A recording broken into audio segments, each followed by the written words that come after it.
Hello, I'm back again. Welcome back again in my video. Well, how about my look? My uniform is as the same in the before video.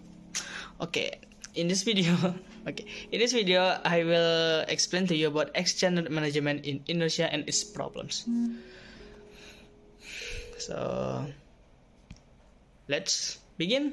Okay, the rupiah exchange rate, which was relatively stable and even tended to appreciate prior to July 1997, has stimulated substantial capital inflows to Indonesia.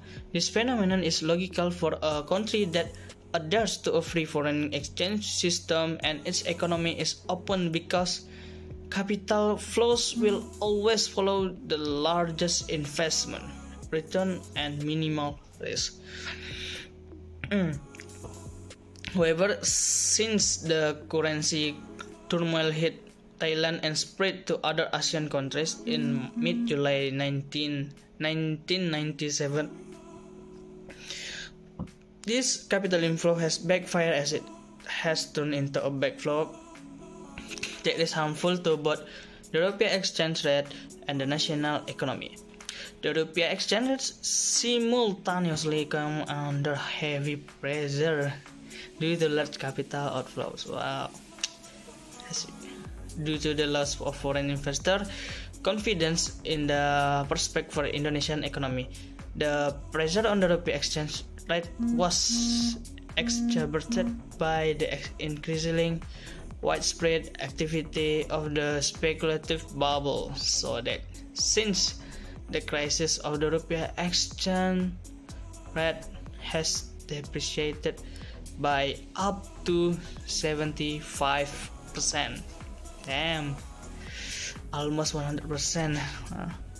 The exchange rate, which has developed into an economic crisis to that has not shown any sign of coming to an end, so it has affected national economic performance. This, how we can say, this event, this event, we know, all Indonesian people know this event known as monetary crisis. In politics, this is the new one of the perubahan di Indonesia yang membawa ke era yang baru seperti sekarang, yang merubah orde baru menjadi reformasi. The rate of economic growth has slowing down and has even entered a period of deep recession. Inflation is rising rapidly due to production disruptions and imported inflation. The unemployment rate is increasing and the number of people living below the poverty line is increasing, as well as other problems.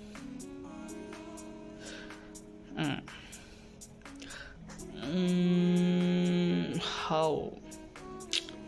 Damn. Those efforts to establish the rupiah exchange rate will not be useful if it's not supported by effort to correct all weakness in the national economic aspect, but in the form of a system device and regulation. In this regard, improvement in the sector micro policies together with macro policies for stabilizing the rupiah exchange rate is an ideal step to take, so that Indonesia can quickly get out of the crisis. Taking into account this condition and the problems and characteristics of the national economy, the next problem is how to accelerate the stability of the rupiah exchange rate in order to accelerate effort to recover the national economy. In this regard, discussing the ideal monetary management to stabilize the rupiah exchange rate is an interesting topic to be studied at that time. The exchange rate system and the foreign exchange system. A theoretical overview of the exchange rate system and its relation to the foreign exchange system by Undels in 1968 and Flemings in 1962 This model is the most popular analytical tool in explaining the monetary transmission mechanism in an open economy that applies one of the two extreme options of the exchange rate system, namely the fixed exchange rate system and the exchange rate system. The policy implication of the fixed exchange rate system are the central bank cannot control the money supply. The central bank must maintain adequate foreign exchange reserves in order to maintain the credibility of the fixed exchange rate policy and avoid the depletion of foreign exchange reserves. The monetary and fiscal authorities must refrain from inflationary policies. In the event of exogenous domestic inflationary pressure both originating from within and from within the country and from abroad, the alternative to devaluation policy is a tough choice but must be taken during conditions. Foreign exchange reserves are not sufficient to support the exchange rate for a country that is very vulnerable to external disturbance. For example, because it has a high dependence on the foreign sector, and internal disturbance, for example, because it often experiences natural disturbance. The exchange rate policy remains a policy that contains high risk. The risk of devaluation will always harm domestic economic actors and investors, foreign countries, so that it hampers economic growth and fosters behavior speculation. Meanwhile, for a country that adheres to an exchange rate system floating, the monetary authority has the discretion to control the amount hereditary money because he has no obligation to maintain value change at a certain level. When the level of domestic price is rigid, a monetary expansion policy will encourage exchange depreciation and increase the competitiveness of domestic products, so that national will be pushed up.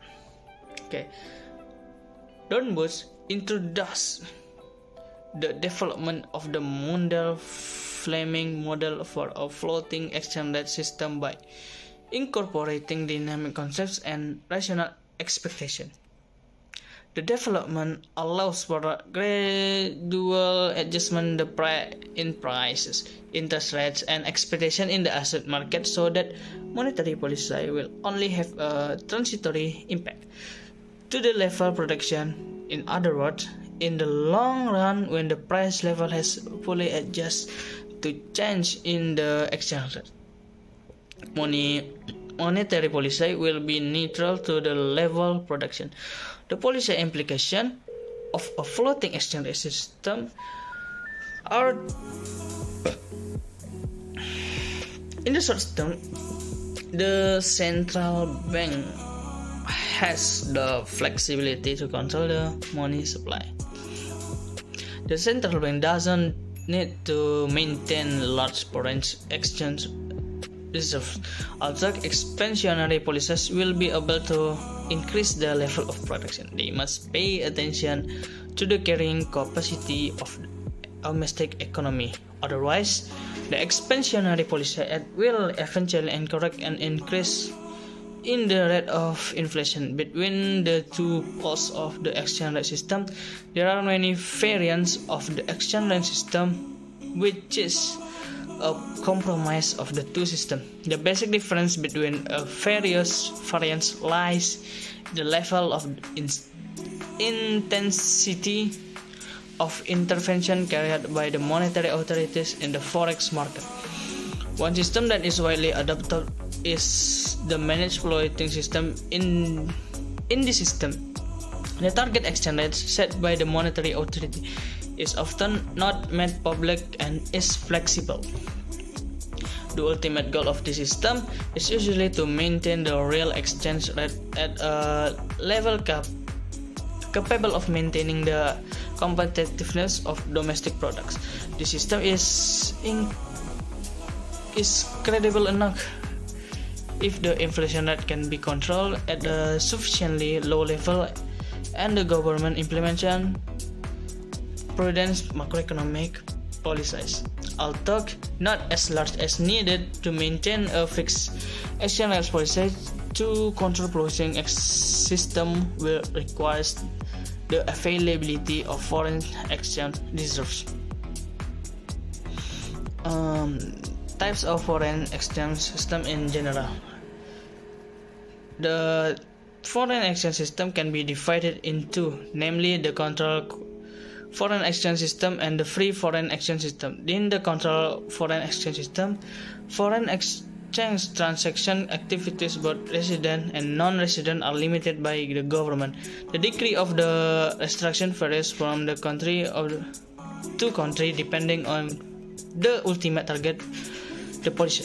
Meanwhile, in the free foreign exchange system, there are no restrictions on foreign exchange transactions, whether conducted by resident or non-residents.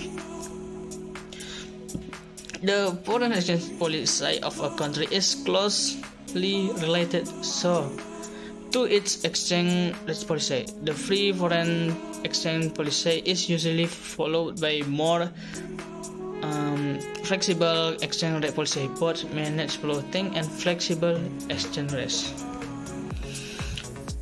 The determinant of the exchange rate system is an important matter for the economy of a country because it's a tool that can be used to encourage economic growth and isolate the country's economy from global economic turmoil.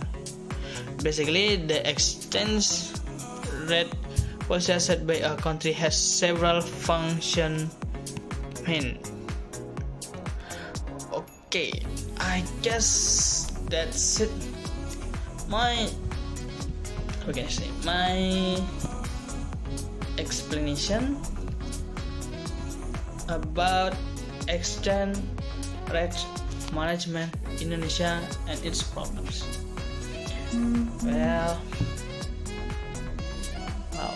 this is start from the crisis monetary until how to resolve the problem. Okay, I guess that's it, my explanation about that, and thank you for watching. Sorry for my bad sentence, I mean ya pengucapan dalam bahasa Inggris yang kurang tepat itu. Saya minta maaf. Jadi sekian dari video saya. Terima kasih dan bye bye.